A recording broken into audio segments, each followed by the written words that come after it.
అందరికీ నమస్కారం. నా పేరు వట్టం హర్షవర్ధన్ రెడ్డి. నేను డెలైట్ లో వర్క్ చేస్తున్నాను. నాకు 8 సంవత్సరాల ఎక్స్పీరియన్స్ ఉంది. నాకు సంవత్సరానికి 20 లక్షలు వస్తుంది. సో నాకు ఫార్మింగ్ అంటే చాలా ఇంట్రెస్ట్. సో నేను కోవిడ్ అప్పటి నుంచి ఇంటి దగ్గర నుంచే వర్క్ చేస్తున్నాను. అలానే నేను ఫార్మింగ్ చేస్తూ పేరెంట్స్ ని చూసుకుంటూ ఇలానే మన ఏపీలో కూడా మంచి మంచి కంపెనీలు వచ్చి అందరికీ ఫార్మింగ్ మీద కూడా ఇంట్రెస్ట్ వచ్చేలాగా కొన్ని క్యాంపెయిన్స్ చేసి రాబోయే తరాలకి ఫార్మింగ్ మీద అవగాహన వచ్చేలాగా చేసి మనకు అంతా ఒక ఫార్మింగ్ హబ్ అలా ఒక్కొక్క డిస్ట్రిక్ట్ ఒక్కొక్క అంటే అందరికీ తెలిసేలాగా సార్ చేసి మనము దినాభివృద్ధి చెందాలని కోరుకుంటూ ఉన్నాను. Thank you. అందరూ అయిపోయారు కదా, లాస్ట్ నువ్వేనా మాట్లాడేసి. సార్ నా పేరు సాయి ప్రసాద్ సార్, వాళ్ళ పక్కనే చిన్నమండే మండలం. నేను సాఫ్ట్వేర్ ఇండస్ట్రీలో లాస్ట్ 4 years నుండి వర్క్ చేస్తున్నాను. ఈ క్యాప్జెమినీలో వర్క్ చేస్తున్నాను సార్. పర్ మంత్ 90,000 వస్తుంది. Thank you. ఇప్పుడు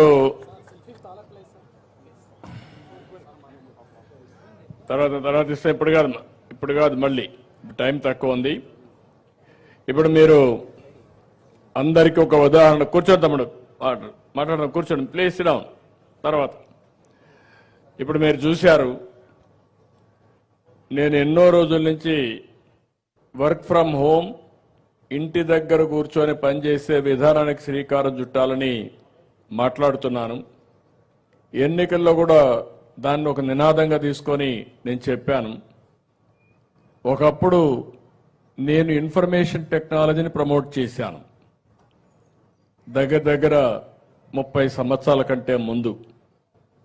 అప్పుడు ఎవరికి ఐటీ అంటే తెలియదు, పెద్దగా డెవలప్ కాలేదు. ఆ రోజు బిల్ గేట్స్ ఏం చేశారంటే అమెరికా నుంచి ఇంటర్నెట్ని ఇన్నోవేట్ చేశాడు. ఆ ఇంటర్నెట్ వచ్చిన తర్వాత ప్రపంచమంతా ఒక కుగ్రామంగా తయారైపోయింది. అంత మునుపు అమెరికాలో ఏమైనా జరిగితే మనకు తెలియాలంటే 4 రోజులు పట్టేది. కానీ ఎప్పుడైతే ఇంటర్నెట్ వచ్చిందో టెక్నాలజీలో పెద్ద బ్రేక్ త్రూ వచ్చింది. ఇన్ఫర్మేషన్ టెక్నాలజీకి భవిష్యత్తు ఉందనే ఉద్దేశంతో నేను ఆ రోజుటి నుంచే శ్రద్ధ పెట్టాను. ఎవరికి అర్థం కాలేదు బిగినింగ్లో. ఆ రోజు ఒక హైటెక్ సిటీ కట్టాలంటే చాలా శ్రమ పడ్డాను, అనేక మీటింగ్లు పెట్టాను. ఇప్పుడు ఏ విధంగా అయితే ఐటీ ప్రొఫెషనల్స్ అంతా పనిచేస్తున్నారో వీళ్ళందరూ ఐడియాస్ తీసుకున్నట్టు 4-5 మీటింగ్లు పెట్టి ఏం చేస్తే బాగుంటుంది అనుకుంటే ముందు హైటెక్ టవర్ కట్టాం. ఆ హైటెక్ టవర్ కట్టిన తర్వాత ఇలాంటి పిల్లలందరూ చూసిన తర్వాత మేం కూడా ఐటీ చదువుకోవాలి, ఐటీ ఉద్యోగం చేయాలనే ఆశ పుట్టింది. దానిపైన నేను అమెరికాకి వెళ్ళి అనేక కంపెనీలకు అందరికి చెప్పి 15 రోజులు ఫైల్స్ మోసుకొని అమెరికాలో అన్ని కంపెనీలకు వెళ్ళి ఇండియాకి రండి, మా కుర్రాళ్ళు ఉన్నారు, బ్రహ్మాండంగా పనిచేస్తారని చెప్పి ప్రమోట్ చేశాను.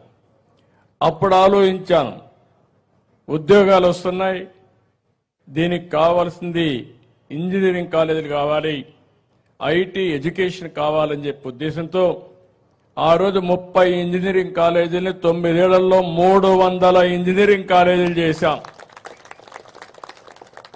ఏ రెవెన్యూ డివిజన్ పైన ఒక ఇంజనీరింగ్ కాలేజీ కనపడేది. ఇప్పుడు ఏ కాన్స్టిట్యున్సీ హెడ్ క్వార్టర్ పైన ఒక ఇంజనీరింగ్ కాలేజీ కనపడొస్తుంది. ఆ కాలేజ్ చూసినప్పుడు పిల్లల ఆలోచన మారుతుంది, నేను కూడా చదువుకోవాలని కోరిక పుడుతుంది. అక్కడి నుంచి ప్రారంభమైంది. ఈరోజు మీరు చూస్తే అమెరికాలో నేను ఎప్పుడూ చెప్పేవాడిని, ఇప్పుడు మన పిల్లలు ఇక్కడ